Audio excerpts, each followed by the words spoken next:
આ શાળામાં તમારે આ માટે પણ બાળકોને મૂકવા જોઈએ. હેલો એવરીવન, આજે આપણે રત્નસાગર વિદ્યાલયના બાલ ભવનના વાલીશ્રીઓનો અનુભવ કેવો રહ્યો તે જાણીએ. આ સ્કૂલમાં અમુક એવી એક્ટિવિટી કરાવવામાં આવે છે જે આપણે ઘરે નથી કરાવી શકતા. એના કારણે છોકરાને સ્કૂલે આવવાનું મન થાય છે. એનો જે સ્વભાવ છે ને એ પોતે કોઈ છોકરાઓને ભણાવે છે કે ટ્રીટ કરે છે ટીચર તરીકે નહીં, પણ જે પોતાના બાળકો હોય ને એવી રીતે ભાર વગરનું ભણતર એ ચાલુ કર્યું છે સ્કૂલ તરફથી.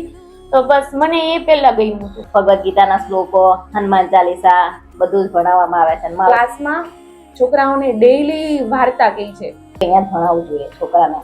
છોકરાને રમવાની ઉંમરમાં એમને રમાડવામાં આવે છે, સાથે સાથે ભણાવવામાં આવે છે. જે રમતા રમતા શીખવવાની પદ્ધતિ છે ને એ મને સૌથી વધારે ગઈ. વિશ્વાસ પણ એવો અપાયો. અહીંયાના ટીચર્સ બહુ સારા છે. શિક્ષકો એ પ્રમાણે એવા વાલથી ભણાવે છે, બધી એક્ટિવિટી કરાવે છે, ત્યારે છોકરાઓને એમ થાય છે કે નહીં મારે આ જવું છે.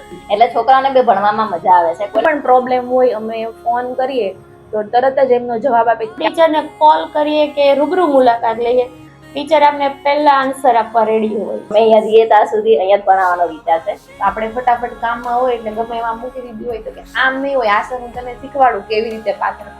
બે હાથથી આમ ઊંચું કરવાનું, પછી આમ વ્યવસ્થિત. ધારો કે એકાદી કોર આમ તેમ થઈ ગયો તો નહીં, વ્યવસ્થિત જ પાથરવાનું. કે મોટા સાથે મેનર્સ થી થોડીક વાત કરી શકે છે, એટલો એનામાં ડિફરન્સ આવી ગયો.